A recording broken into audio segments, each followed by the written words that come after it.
Mass Effect was a game that had always been in the back of my mind. I knew it was a well-lived franchise in a style I would probably enjoy, but I never got around to playing it.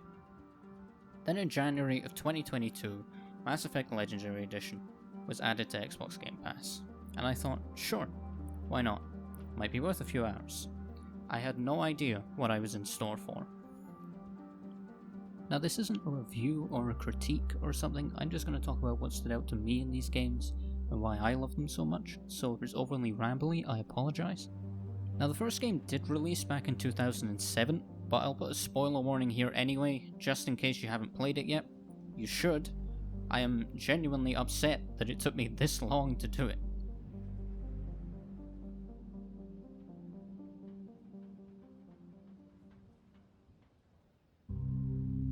This game had me hooked from the first button press. Hearing that classic sci-fi noise immediately drew me in. I love stuff like that.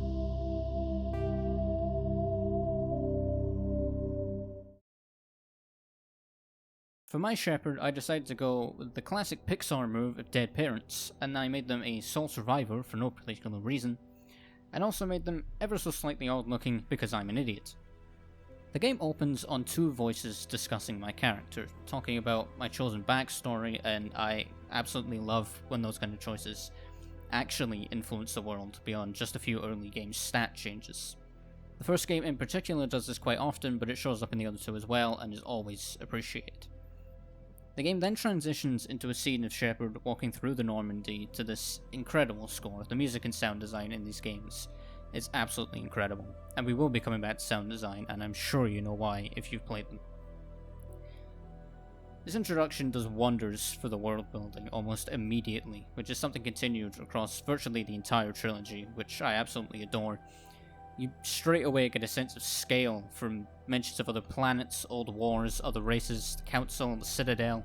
You feel as if you are a tiny part of a much larger universe.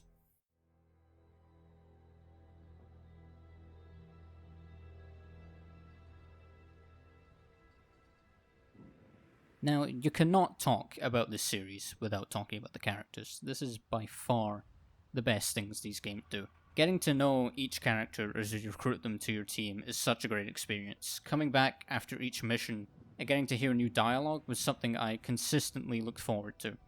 Having characters like Garrus, Tali, and Liara with you throughout all three games, sort of. Thanks for coming by. Thanks for coming by. Thanks for coming by. Thanks for coming by. Calibrations.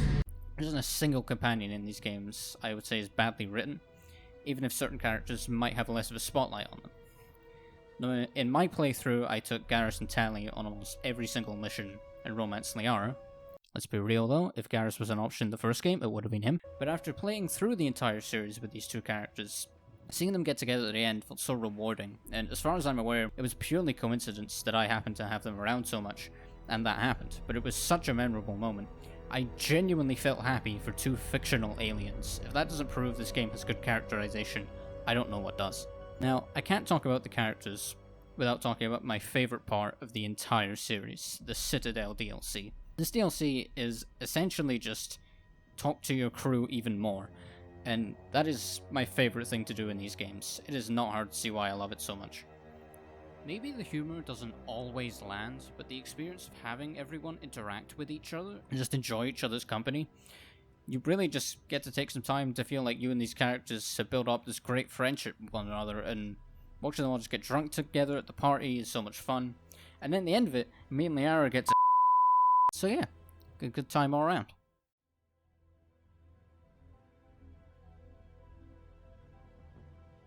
I told you we'd come back to sound design. I touched on the score already, but it is incredible. The atmosphere in each location, the heroic moments, sad moments, it is next to perfect. However, there's really only one thing you need to hear to understand how good the sound design in this game truly is.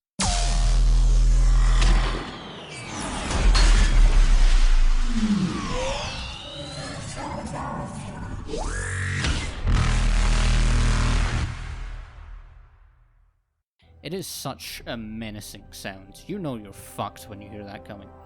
The sound is so ingrained in my head at this point. I only played the games this year, and yet every time I hear a noise even slightly like it, my brain just goes, that sounds like the Reapers from Mass Effect. Having a sound that can that quickly become so recognizable is one of my favourite things in any medium. Take Doctor Who as an example. I'm going to briefly play two motifs, and if you're a fan, you'll know exactly what they both are. Comment if you do.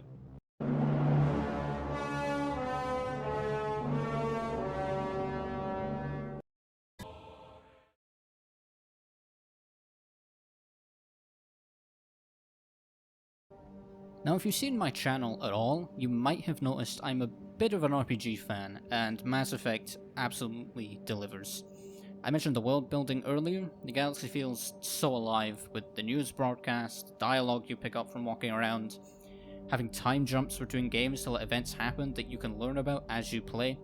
It all adds to this feeling of this huge living galaxy. Another part of this game is choice and consequence. If you don't play your cards right, people will die, choices won't be available. Some choices you make don't even impact the game you're currently on. The ripple effects from certain actions can be huge, and the fact that your choices influence Shepard themselves and can impact who they are morally is such a great addition. And from a gameplay standpoint, as soon as you get control of your ship, you can go anywhere you want. It is incredibly well done for the most part, and I can only hope that any future game can live up to this near perfect example.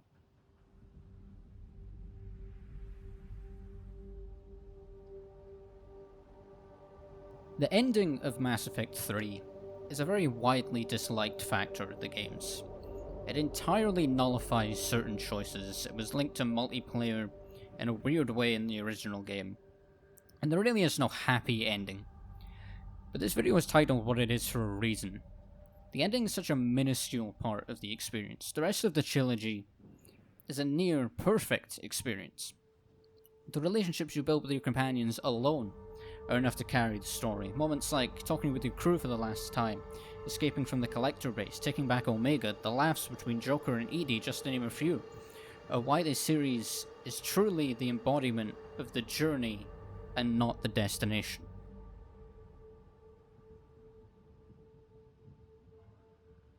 I played these games only this year, and yet if I was asked what my favourite games of all time are, Mass Effect would undoubtedly be up there.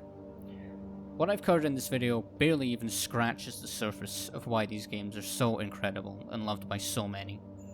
I hardly even touched the story, because, at least to me, the story is just a backdrop for the character interaction, and I'm saying that as someone who really enjoyed the story.